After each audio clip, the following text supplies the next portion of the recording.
Oh, what a day! What a lovely day!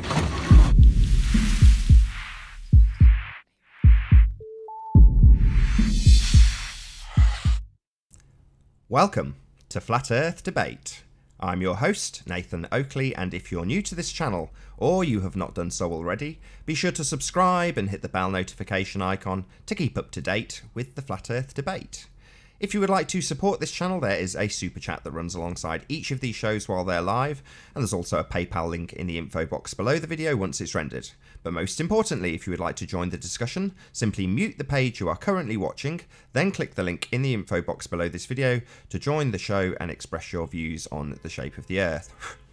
If you do join, please don't swear. If you do, you'll be ejected, and if you are, please don't try to rejoin the stream using sock accounts. You'll be warmly welcomed back on the next stream. Please also share the show. Sharing the show obviously increases the live audience, but this in turn increases the chances of a more diverse panel. So please share the show.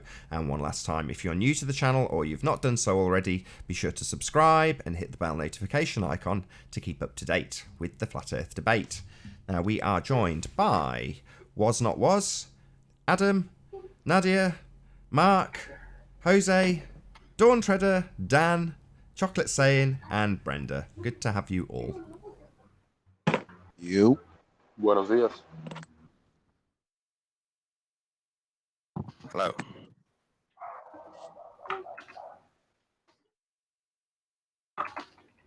It's quite hard to have a conversation, Nathan, because you mute me a lot of the time. Well, yes, he does that.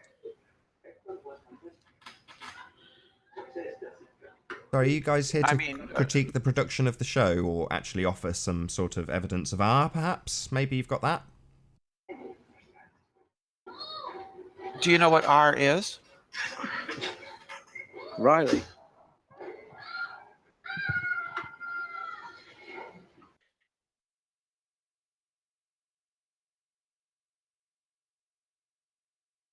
So about that evidence for R?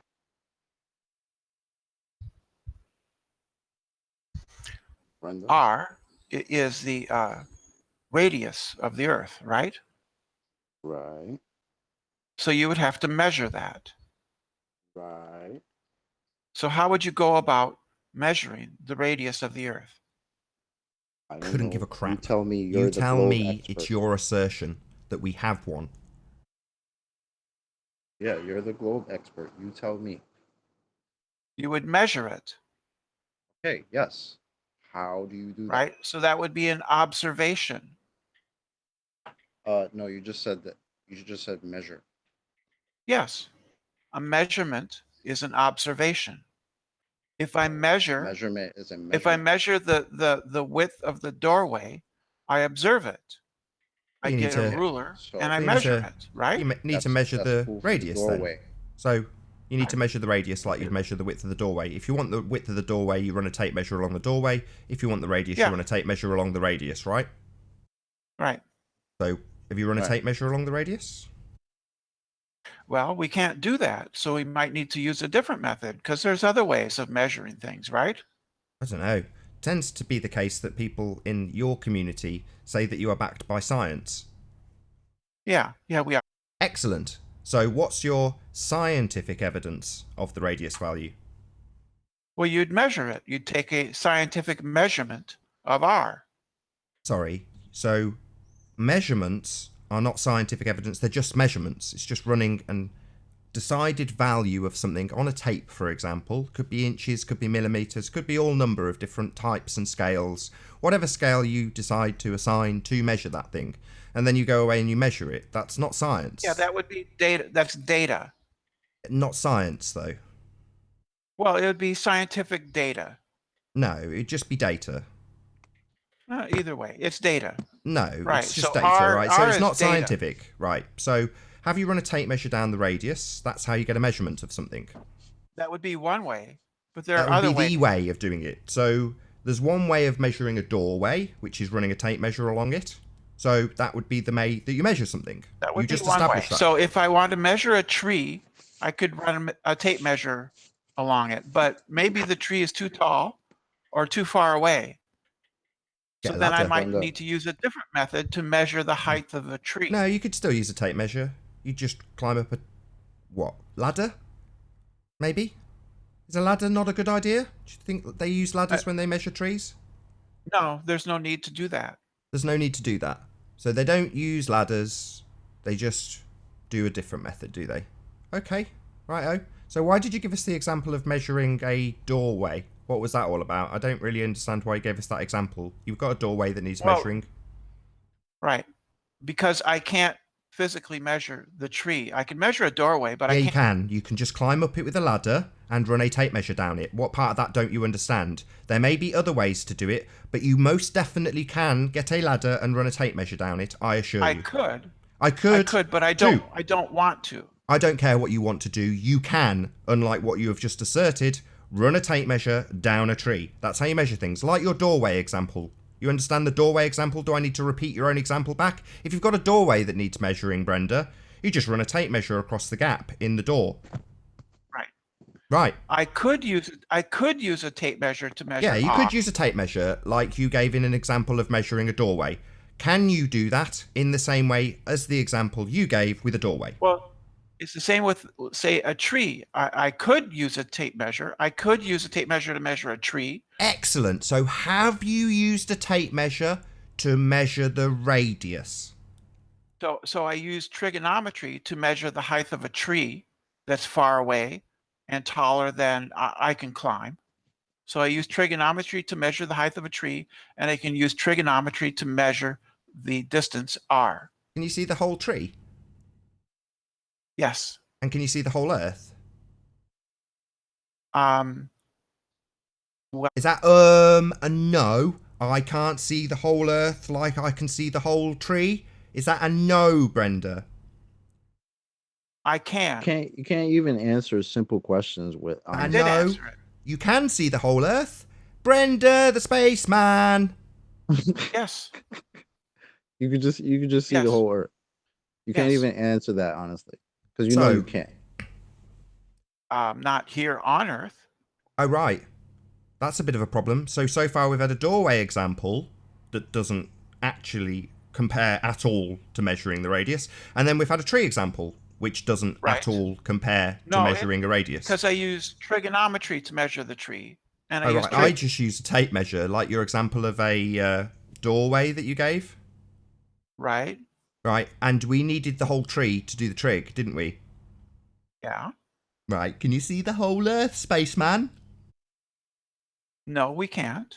Oh, right. So your tree example's kind of spurious then, isn't it? You understand me, dipshit? Do you want to give another example? Or are we going to have a third example of another crap way of measuring things that you can't do to get a radius value? Or will this go on indefinitely with endless examples of ways of measuring things which aren't the way you can measure the Earth? It's a progression. Oh, is it really? Let's not worry about these words like progression and mathematics. You claim to be backed by science. Science. So you can measure Science, by darling. measuring Science. a portion. Science. That's You what can we need. measure a What's portion your of the Earth. scientific And we- evidence? Right. You What can is it? measure R. No. What's your scientific evidence? Brent- What you You can't can measure R. You can't. You've just said you use a tape measure. Then we went through the fact that you can't use a tape measure. Then you said you use trig. Then we pointed out that you haven't got the whole Earth on view. Yes. Yes. So what the bloody hell are you talking about? Stop babbling about this utter crap. You don't need the whole Earth to measure R. Oh, really? We don't need the whole tree then? Right? We can just dig a little hole next to the tree and then measure the tree, can we? We don't need the whole Earth to measure R. Do we need the whole You use tree? You trigonometry. said you need the whole tree. Why did you say you need the whole tree then? It's not important. You brought it up. You brought up the tree. I didn't bring up this tree. Because we use trigonometry to measure the tree. But we can see the tree.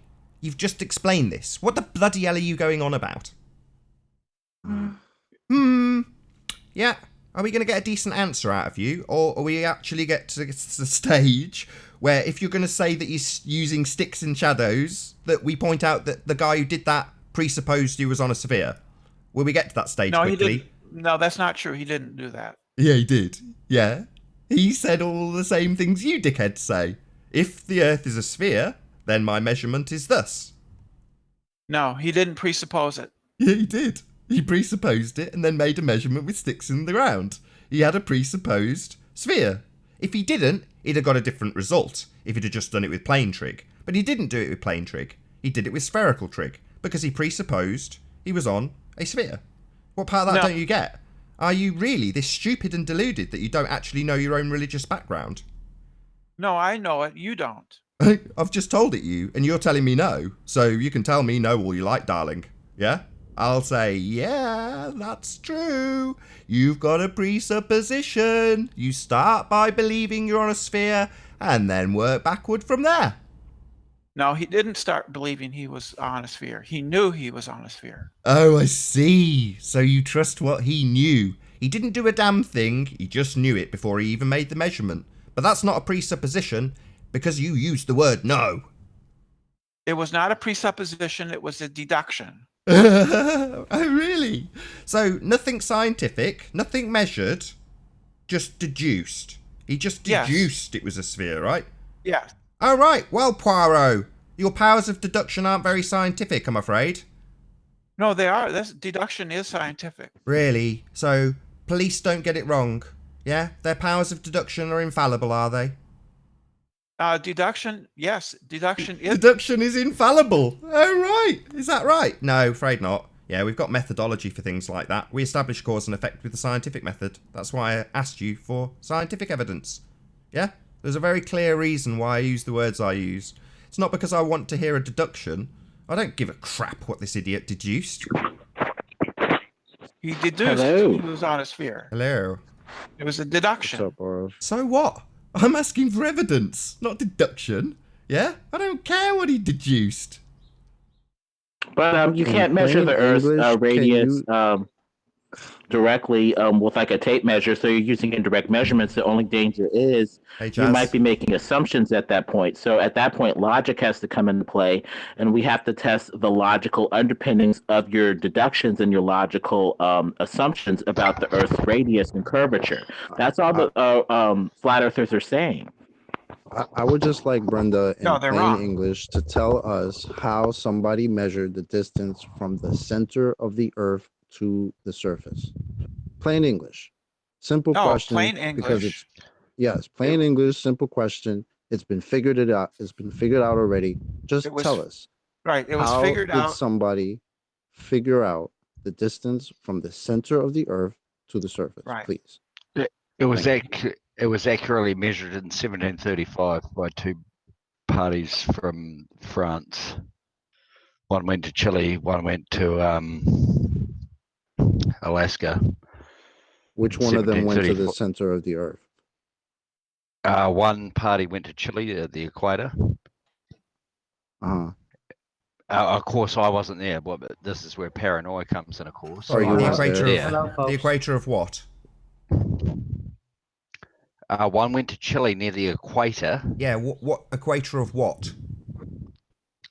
Of the one down below the equator in the southern hemisphere. Oh, the southern hemisphere. So they already know they're on a sphere. That's interesting. They went to the southern hemisphere.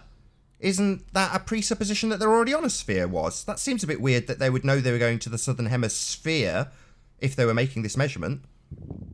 Right. Well, As they were trying to figure out okay. the actual radius. Okay, now Sounds like they already knew they were on a ball was. Isn't that interesting? Yeah, maybe they just deduced it before they started taking any measurements. It all sounds very familiar. Okay, that's fair and well and good. No, it's not fair and well and good, you absolute idiot. Your presupposition is the reason I'm here, tearing you guys a new asshole on a daily basis, because you've got this stupid idea that is acceptable to just assume things, to accept the other idiot assumptions and call them deductions like it's acceptable. It's not okay, you absolute blithering idiot. What part of this don't you globeheads get? You assume you're on a sphere and it's not acceptable by me. That's why I'm here, yeah?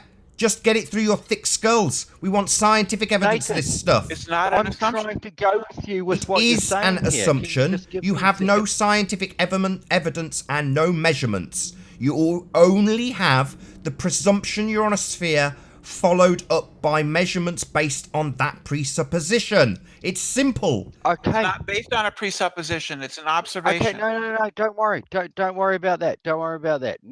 Nathan. I do worry about it, you absolute idiot. How many times have I got to say this? Your presupposition is your foundation of your religious belief. You don't like it's it. not an- You want to move past it. You want to forget about it for a minute and tell me that it's based on an observation as opposed to giving me anything scientific to back this bullshit. You don't have anything. You just have presumption. That's all you have. It's an absolute outrage. Well, he's not going to let Okay, you talk Nathan. anyway, Don Shredder. Brenda. Okay, I'll Brenda, be quiet. Brenda, just 1 second. Nathan, you got outraged that I said the northern and southern hemisphere. So if the Earth's flat, what are they going to be called? The northern flat and the south flat? Who cares? They're not spherical. You presuppose the Earth is a sphere when you make your measurements. So the guys in the boat travel to Chile and they get to the hemisphere and then they start making their measurements. Simple. Nathan presupposes that the Earth is flat. No, hang on, Brenda. You haven't been to the ice wall, Nathan. Sorry, You this is haven't a been- straw man. So claiming we have an ice wall, claiming I haven't been there, this is a straw man argument. I'm not interested in your straw man argument. I don't assert we've been to any ice wall. I've not been to an ice wall. I don't claim there is one. I don't know what's So there. you presuppose the Earth is flat. No, we have the same measurements as you, dick brain. Yeah? We take the same measurements as you. You start with a flat plane too, and then insert an R value. We both start with the same premise and measurements, you idiot. No, I don't. What do you mean, no? Yes, we start with the same measurements you do, you insert R. No. Hang on, What do you mean, no? Do you want to actually give me an argument, Brenda, or are you just going to say no? Because no is not an argument. Nathan's ignoring me for a purpose. I'm not ignoring you. You've given me a straw man and told me I've not been to the South Pole. I told you the other night that you can observe a chemtrail on your horizon and it proves the Earth's not flat. Oh, really? Does it? Well, if you want to believe that, then you go ahead, dickhead. You can observe it for yourself, but you can't do it. Wowee. And you know all about what that plane is doing, do you? You know where it is in the sky, you know how fast it's going, you know what it's doing.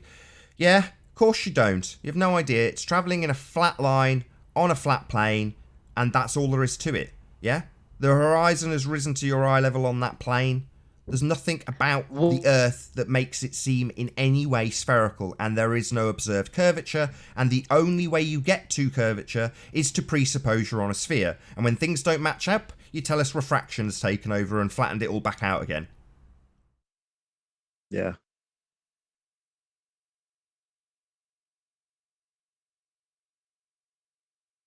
Like, you guys just not realizing your arguments are just crap at this point.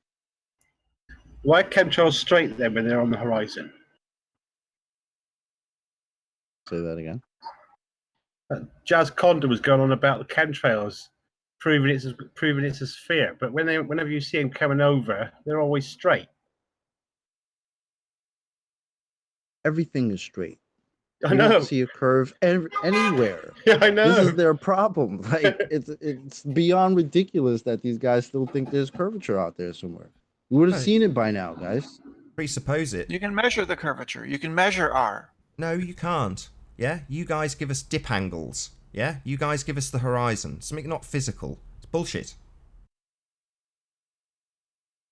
Yeah. The Sticks in the very ground thing you're telling us with a is curvature is presupposition. flat. No, it's not. This is how ridiculous. Oh my god. Brenda's got no arguments today. All she's got is no, and no, it's not. That's all she's really got to offer. It is pretty pathetic. You know, we ask her for scientific evidence, and the best she can do is tell us how to measure a door, and then tell us that's not how you measure the radius. Tell us how you measure a tree, Yeah. then tell us that's not how you measure Right. the radius. Right. Yeah, right. You've got crap arguments today, Brenda. I don't really get why you're even here. It seems like you've got literally nothing to offer to this panel. Absolutely nothing. I mean, I don't understand it. What's the point of even being I know here? you don't understand, but So those were how do you do examples. that? Meeting, How does Those the were doorway exa- and then the those were tree and then examples leading and up then the to measuring radius? the Earth. Okay, so now How we're do up you to do the it? You radius. use How do they do that? trigonometry. No. We went through this. These are crap arguments that we went through already, Brenda. Well, they're just fine. Okay, well, if you want to accept that you've had somebody go with a tape measure and measure the radius like they measured your door, or use trig like they measured the tree, which you have to be able to see in order to do the trig on it, if you want to accept all those things, Brenda, which are absolute shite, then you're entitled to believe those things, but they're spurious. You use trig to measure r. Okay. And you can do that without having to see the whole Earth. That's the thing you're measuring. So presumably you're now going to tell me how you measure the sun, right? You only need a section to measure the curvature of the Earth. Right. With and to what? measure r. With what? The sun? You take the rays of the sun. Right. So we're talking about sticks and shadows. This is based on a presupposition, Brenda. I've already gone through this. So in order to make this measurement, if you just did plain trig, you'd get a different result. But because you have a presupposition already, the guy making this measurement already knows it's a sphere, you come out with a spherical result. You don't get the same result with plain trig. Yeah, you get a different result. That's what I said. A different result with plain trig. So you have to presuppose you're on a sphere when you make this mathematical equation. You don't get the same result. Sorry, that's just what I said. You get a different result with plain trig, and then if you insert a radius and assume you're on a sphere and take the measurement, then you get a different result. So the guy making the measurement assumed he was on a sphere. No, he didn't assume that. Yes, he did. That's absolutely what happened. Based on an assumption, Brenda. Science is built on previous facts. So oh, really? So what were the previous facts then? So if this isn't the measurement, so why are you telling us about this? If there's already previous facts that told him it was a ball, what are they? Yes, it was. What were they? The round shadow cast on the moon during a lunar eclipse. Sorry, that's got sod all to do with anything on the ground or the shape of the Earth, right? If my lights in the sky in my room suddenly have a light shadow cast on them, it does not change the shape of my bloody floor. If the round shadow cast on... Sorry, did you just listen to what I just said? Yeah? If I see a shadow in front of a light bulb, does that change the ground I'm standing on? It changes... No, It doesn't change anything, you absolute idiot, so there is no inference. Ultimately speaking, you're saying the guy who inserted a presupposition that it's on a sphere decided so because he saw a shadow on a light in the sky. No, it's not a shadow. Right. You've just said... there's a curved shadow, and that is the reason why the person making the presupposition, when he makes the measurement, has made that presupposition. Because there are previous influences that suggested, gave him his logical deduction, that the Earth was a sphere. Yes, it is. Yes, it is a logical deduction. Right, well, that's not what I'm after. I'm after actual proof, actual scientific evidence, or an actual measurement of a radius. But you don't have any of the above. You've just got your presupposition based on a shadow on a light in the sky, telling a guy who's making a measurement that he needs to decide to make that measurement with an assumption of a sphericity. He doesn't have to assume it. He does assume it. What aren't you getting, you absolute buffoon? He does assume it. No, he doesn't. Oh, right. So he just does plain trig, does he? He just does simple plain trig. He's deduced that the Earth is a sphere. Yeah, right. So at that point... he's deduced that it's a sphere and he starts making his measurements. He's already decided or deduced it's a sphere. Yes, that's... right! That's my bloody point, you absolute idiot! How many times? He's decided he's on a sphere, then made his measurements. Right? You're saying this is the scientific proof. At one stage or another, somebody decides, because of something they have seen like a shadow on a light in the sky, that they're on a bloody sphere. Well, it's not just one observation of the... Who gives a crap how many observations? Observations are not science. In 2,000 years of people making these inferences, there has never been any scientific evidence whatsoever. Just deduction and assumption. That's all to hear why it's a you deduction. have. Brenda, you know, you just destroy your own argument every time you come in here. You just sound ridiculous. It's a deduction. Anybody listening to you right now just thinks you sound ridiculous. We're not asking for evidence from bloody Hercule Poirot. We're asking for evidence of a scientific nature. I don't give a crap what Hercule Poirot deduces. How many times have I got to say it? It's a deduction. I know it's a deduction. And I want scientific evidence, you bonehead. Are you deaf? Deductions are scientific No, evidence. they are not. Science has a method. Yeah? First step in that method is observe a phenomena, then formulate a scientific hypothesis. That is the method. The only assumption is your presumed cause, which you later go on to invalidate or validate through scientific experimentation, which is a hypothesis test. All of science is hypothesis based. There is no deduction. Only plenty a of deduction. presumed cause. The independent variable, the thing you vary in the experiment, that is you your don't know what presumption. you're talking about. I know exactly what I'm talking about. You're telling me that Hercule Poirot gives you the shape of the Earth. He could. Oh, really? Yes, so can your asshole with sticks and shadows, so long as he assumes it was a sphere to begin with.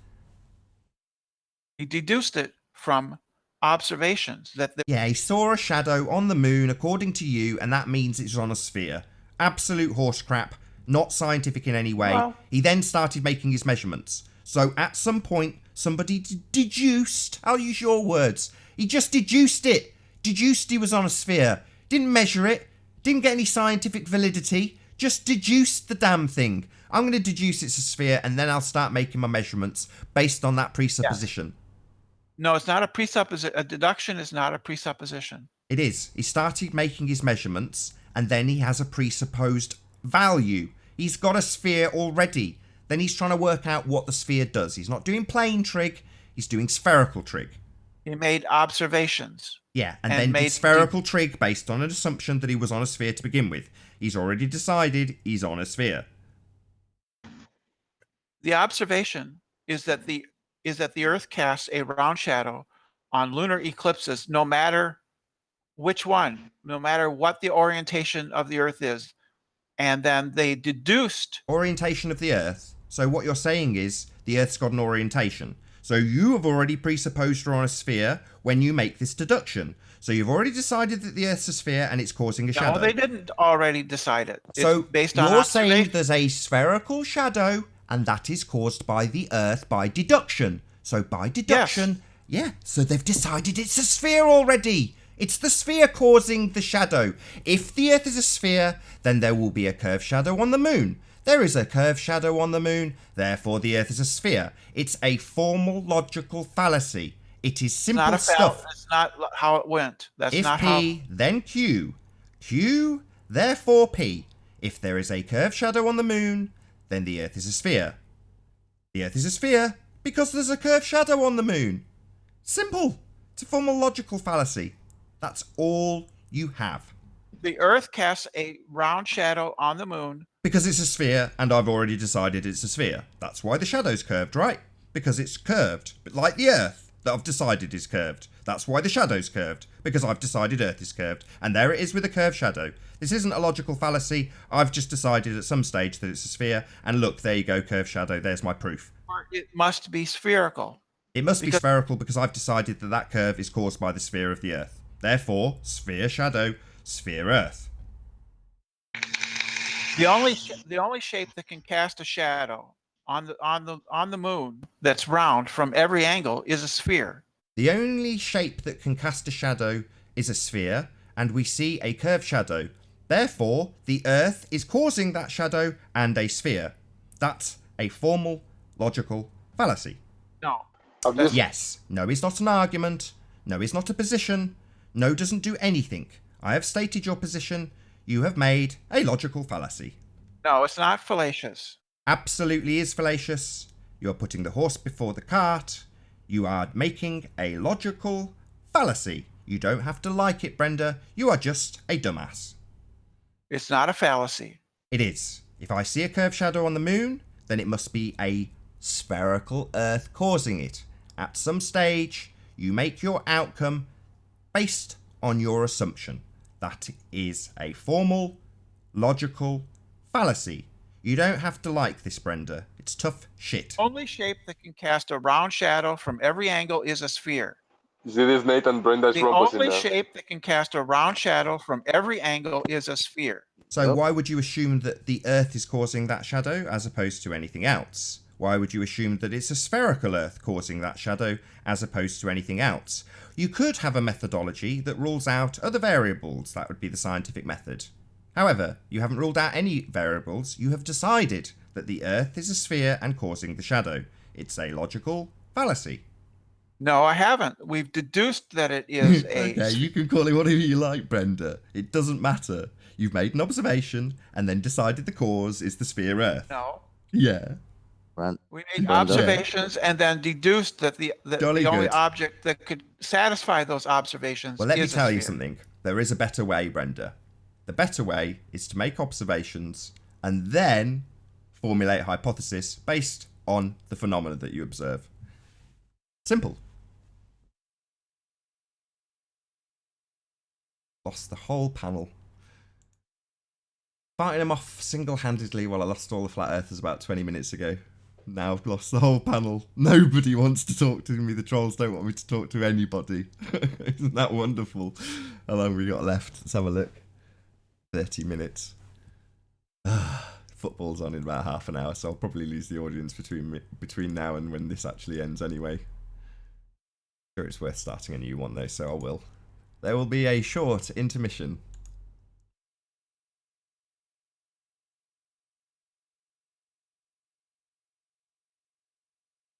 Welcome to the show.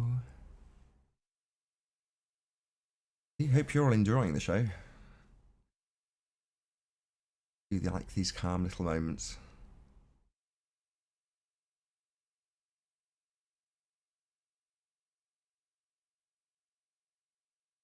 Oh, damn it, I've done it on the wrong channel. Distracted and singing Easter songs.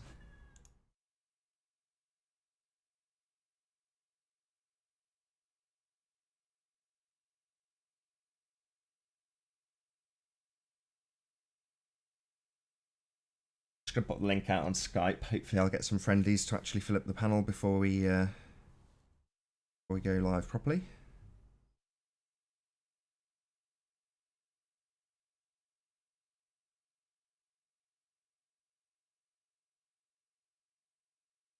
Say go live. The OBS stream continues regardless, so you can hear the dulcet sounds of Nathan as I set up the next hangout.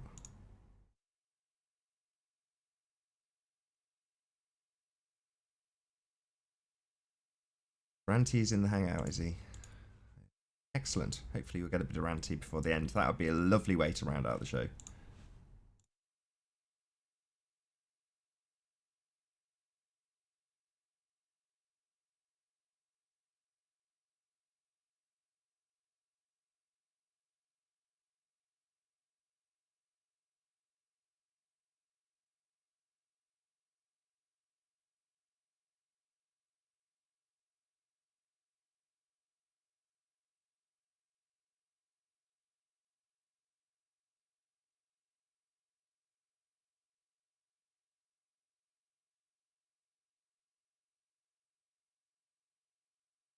Hey, Arwen. Hello. Hey, Ranty. Hello, hello, hello. Hello, hello. Hello, Mark. That's good, man. Thank you. Friendlies.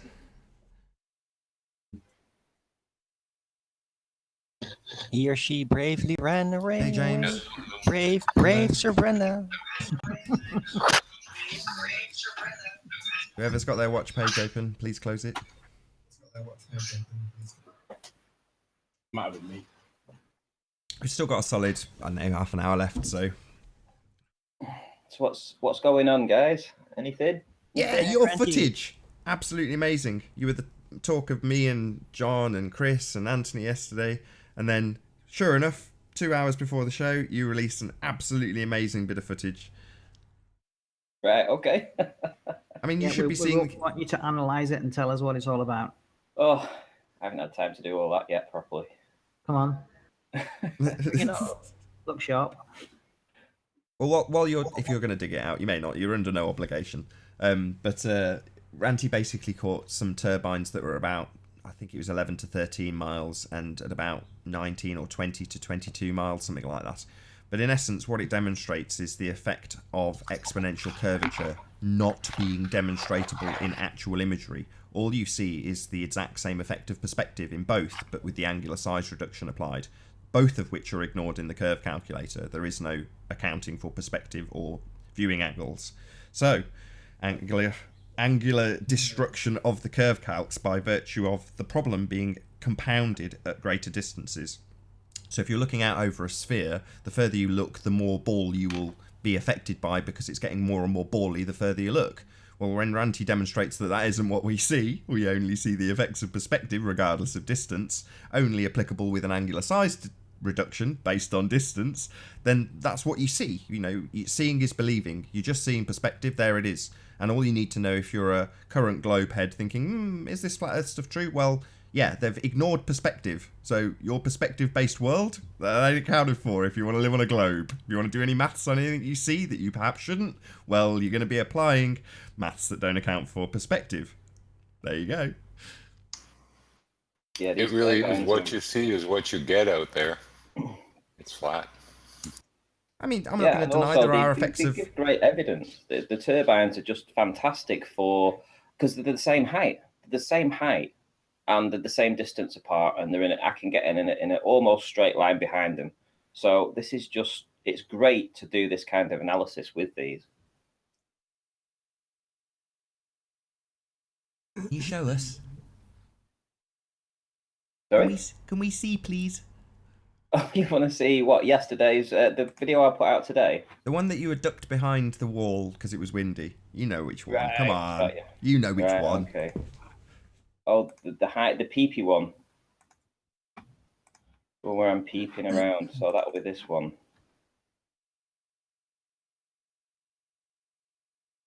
Right, you can tell me when I'm sharing. Sharing, just talk us through it. I know that you don't give audio through, but if you can just talk us through what we're seeing. And yeah, well, it was really windy, so I found that if I ducked down behind this wall, I could actually speak, and you know, I'll get picked up on the microphone, because as soon as I stand up and I'm getting hit by the sea breeze, obviously it's you wouldn't have heard a thing that I was saying. But essentially what I was going to do was look at Barrow Wind Farm, and then behind that would have been Ormond Wind Farm, which was 21.4 miles away to the first turbine, and 23.7 miles to the last one. So I basically say this through the video, and then I basically just show you what I can see from an elevation of 20 feet. So I'm just showing you my location, 20 feet above actual sea level, and then I zoom into them, and I was able to do some calculations, and what do you know? Nice. Flat as a pancake, I tell you. So obviously these big ones that are in the foreground, these are the nearer ones. This is Barrow Wind Farm, and the one behind it is Ormond. So when I scroll across to the last set of turbines, which will be after this in a minute, they'll be the ones that I'll be focusing on, because I can get a really good shot. The sun reflects off the hub very well on the last ones. For whatever reason, it just seems to be that way. So how far away are those, Ranty? to the first one, well, I'll show you when it comes to it. I'll individually tell you which one they are. The number D1 to D8 in the Ormond Wind Farms. So when I pause this here now, so this will be D1 on the right, and D8 is on the left. D1 was 21.4 miles away, and D8 was 23.7 miles away. Essentially, there's a 0.33 mile difference between each turbine, and they're in a completely straight line with one another. So we're actually looking down the line of them. I know it looks like we're looking left to right or right to left, but it isn't the case. We're almost looking 90 degrees straight down them. It's just this is the effect that we see. And as you can see, you could put a line right through the center of these, and there is no curvature at all. Right. What was the observer height?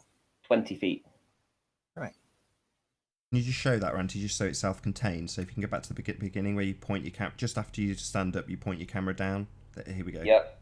So let it play just for a few seconds, because it's really obvious. I'll just play it from here. Thanks. Yeah.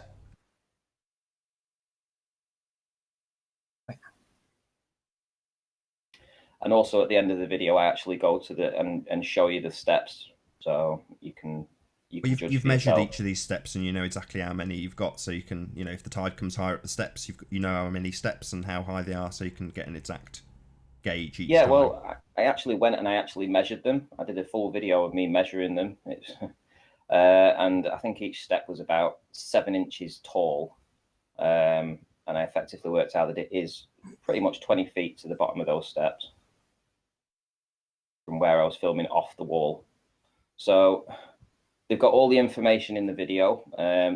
I've put the numbers in, put the distances to each in feet, worked out the curve calcs, etc. So it's all there.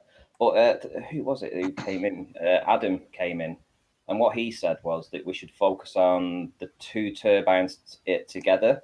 So when we're looking at the near ones and the far ones, and I kind of agree actually, there should be a difference in the change from this one in the foreground to the last one.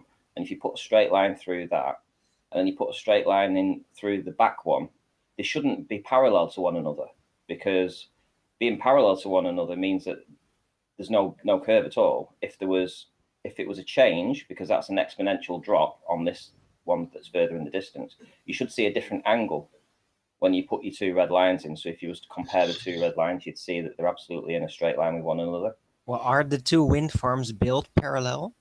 That's pretty much, yeah. I mean, I might be able to dig that up actually and show you on Google Earth.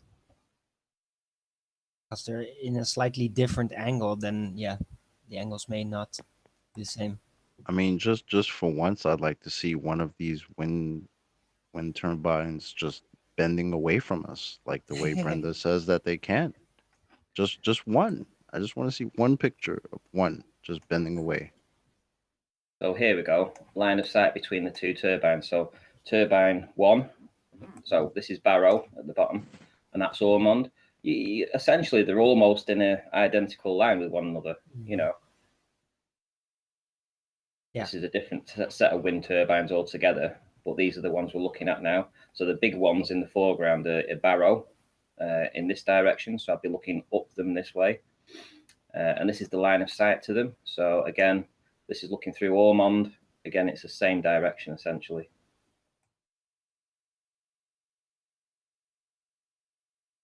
And that's what we do. So yeah, I mean, there's a lot of analysis that can be done on this video for sure. But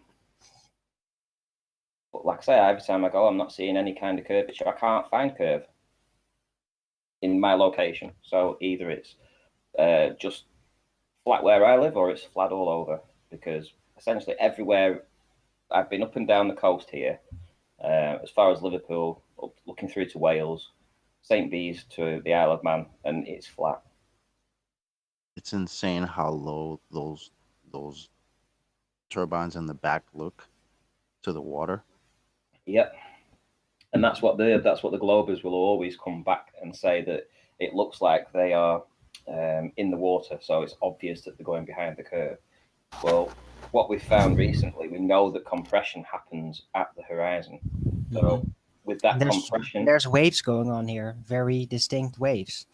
So yeah, the slant, the obstruction caused by these waves closer to you will be greater. And these things should be leaning away from each other also. You know, that they're all at 90 degrees. They're plumb to each other. If they were on an arc and going away from us, the tips of the one behind the one in the foreground to it should be leaning away. The angle on the post would be visible in a photo or video. There's no angle on any of those turbines on their main post. They're all plumb to each other. If things were arcing and going away, it'd be like a fan, the edge of a fan. Everything cannot be plumb to each other. Like I say, that I got a 700-foot tower and it's 12 miles away. It should be leaning away from me. Yeah. Anyone 12 miles away in a circle around it, it should be leaning away from everyone. If I'm on one end of Manhattan and I'm looking straight downtown to the buildings at the other end of Manhattan, those buildings should be leaning away from me too. Oh, look at that. There's plenty of warping going on there. The very last turbine, it's almost, the warping starts at the height of the actual turbine. That one. Right, You you're see right. that? You're right in a zone that is just, up until recent times, just not been able for us to look at. We're looking into the area of convergence that is such a narrow, tight band, and analysing in great detail what happens right at the edge of your visibility, where things are being, the bottom half of these poles is being squashed because they've gone beyond, that section of them is too small. The bottom sections of stuff is going to compress at that, right at that point, at that angle. So this effect of things getting squashed when there's a reduction in the viewing angle to essentially nothing is going to still affect the bottoms of these turbines more than the top. That's why when you look at a mountain in the distance, you only see a little bit of the bottom obscured, because that in the distance has gone beyond the angular size resolution of that tiny section, and the chances are there's something obscuring the midpoint, and its chances are there's something at the circle of confusion that will also obscure it. There's all sorts of effects, all optical, that reduce things down to the vanishing point and still leave things that are visible above that. And that's precisely what we get with these turbines. The guys on the globe side just say, well, no, that's the curve of the Earth in the way, even though it's never where it's supposed to be, or it's blocking anything that it should be, even though we can't see any actual exponential curvature difference between any of these turbines on screen. We don't get to see any curvature ever. While it might be spurious to say that these turbines we've had up in the past, we should see a curvature in them, and it should be the same as the exponential curvature seen at 13 miles. On screen now, we're only actually seeing the 2 miles of them. So you could, as a disingenuous glober, argue, well, we should see significantly less over this distance. But therein lies the paradox. How can you have something being exponentially curvy and simultaneously look perfectly flat? Well, you can't, because all we see is perspective. That's the only effect at play.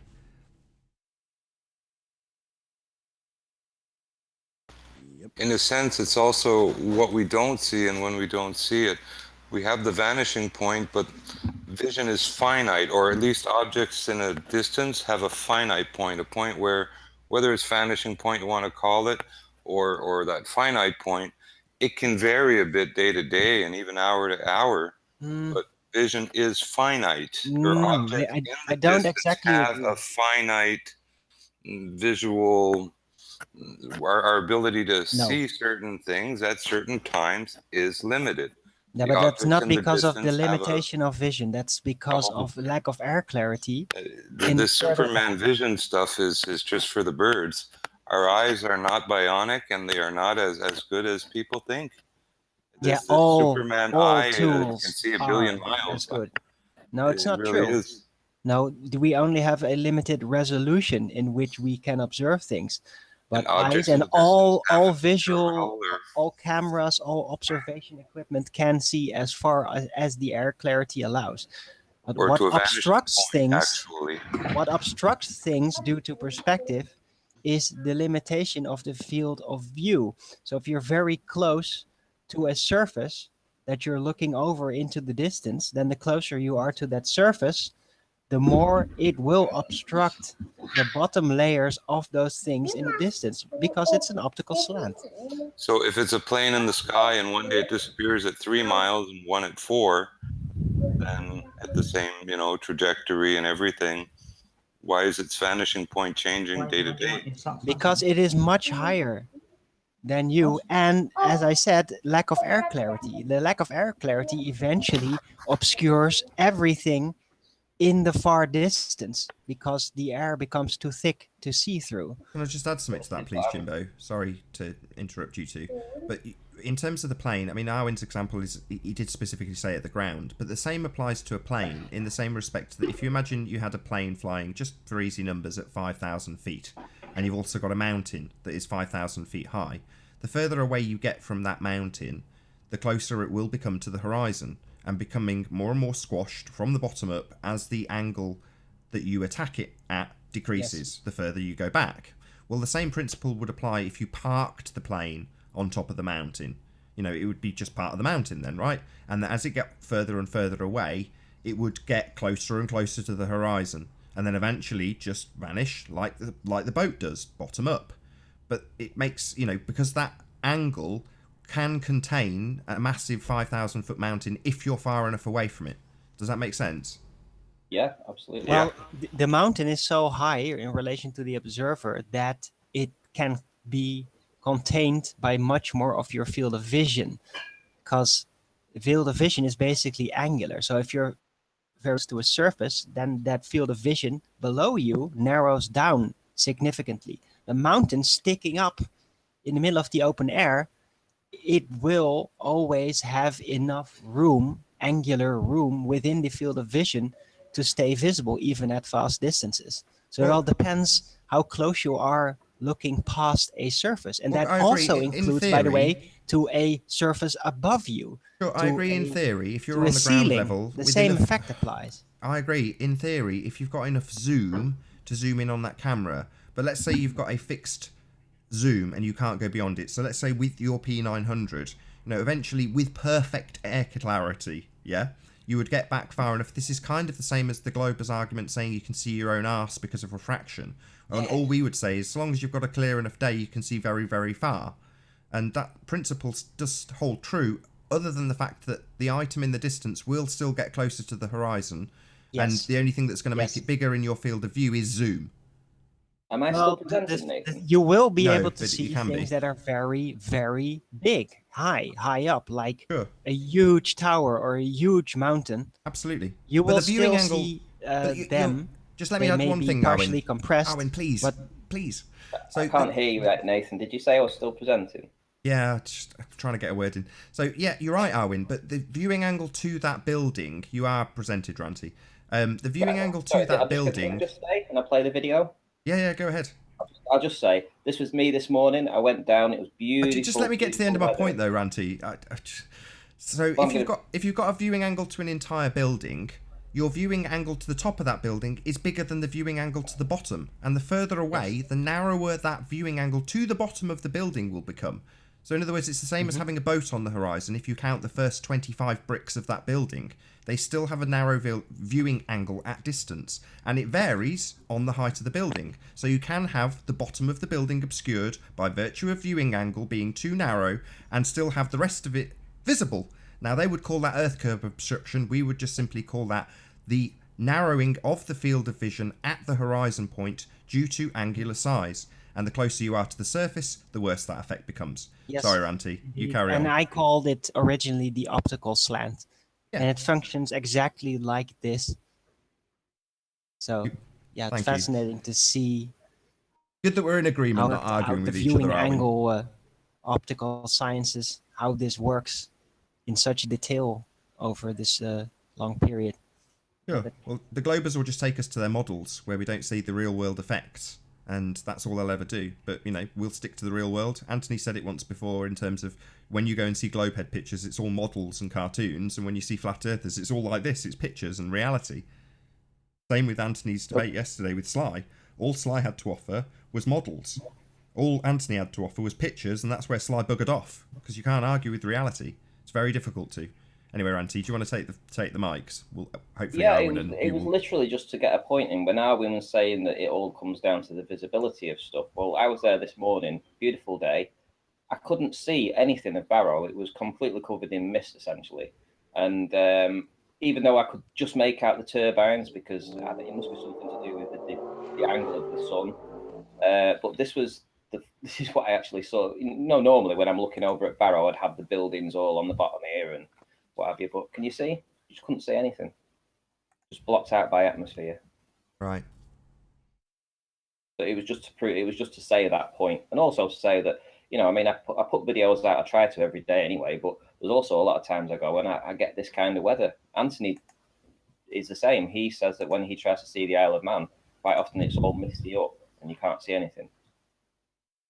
Yeah, just down to air clarity. How clear is the day? Not how much refraction on this day is bringing it back through this mist, because it's obvious on screen right now. It's a misty day.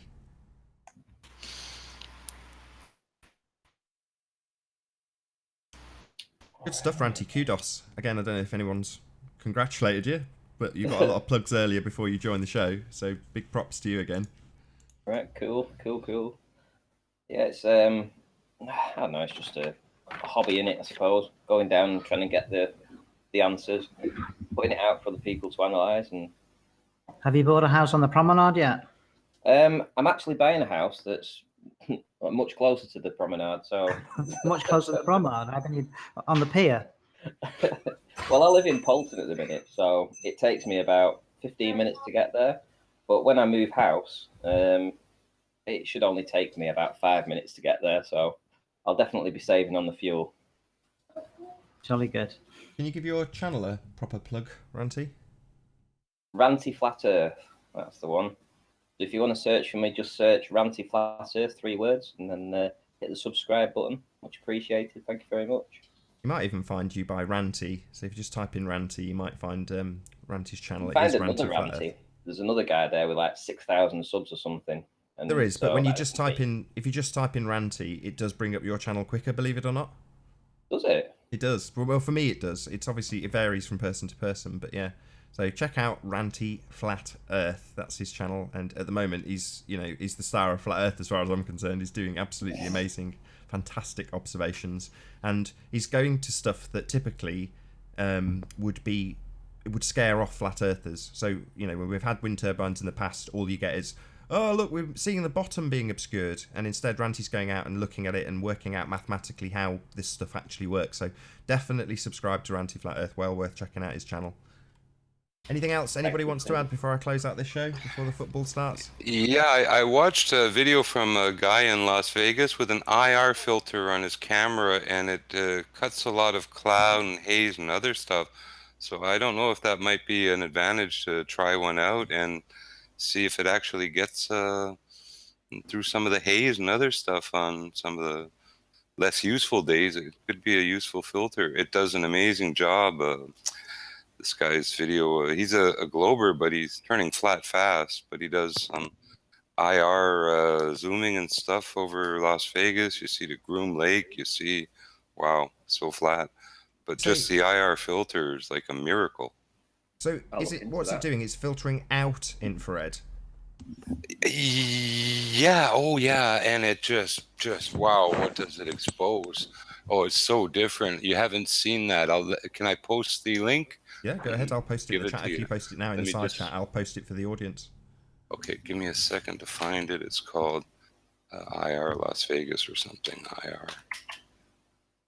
Don't give him too much flack, flat earthers. We know he's a globe head.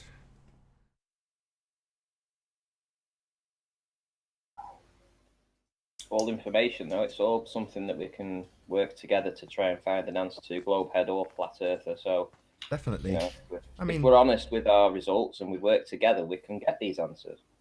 When you're dishonest, only if you're willing to see it. Now, if you want to know how to measure a doorway, then some globe heads are really useful for that. Yep. Okay, let me go to his main channel, and he did 2. The more recent one is, let me see if he's got it posted here.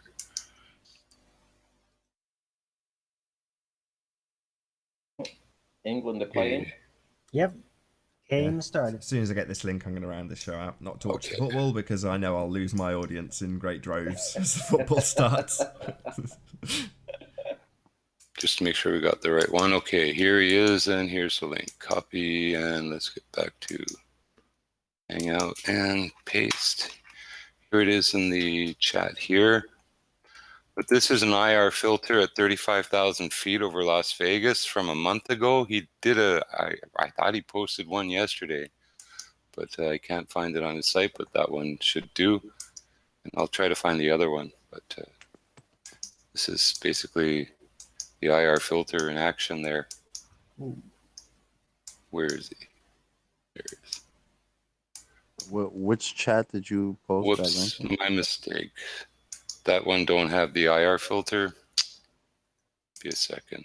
Sure, I've posted his link though, so people will be able to find his channel. If you've got a few more Yeah, seconds. because it's important film. That shows like hundreds of miles around and flat as a pancake out over Nevada and stuff in Las Vegas. It's an amazing catch, and it's an amazing filter. But yeah, flying over Las Vegas was the video. The Earth Master is the channel. Just check him out. I'll try to find the accurate one.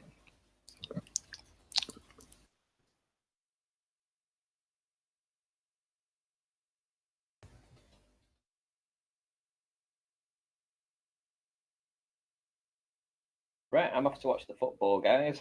No worries. I think Yeah, that is, man. I'll catch it's you in going a to be bit. the right moment to maybe probably round out the tomorrow. show, unfortunately for Jimbo. But yes, and with that, I will say, first and foremost, a huge, massive, enormous thank you to all of the live audience for tuning in and hopefully sharing this debate. And of course, a massive thank you to all of the debating panel for making this debate possible. If you hated the show, you know exactly what to do. But if you like the show, maybe consider sharing it with a friend or subscribing if you have not done so already.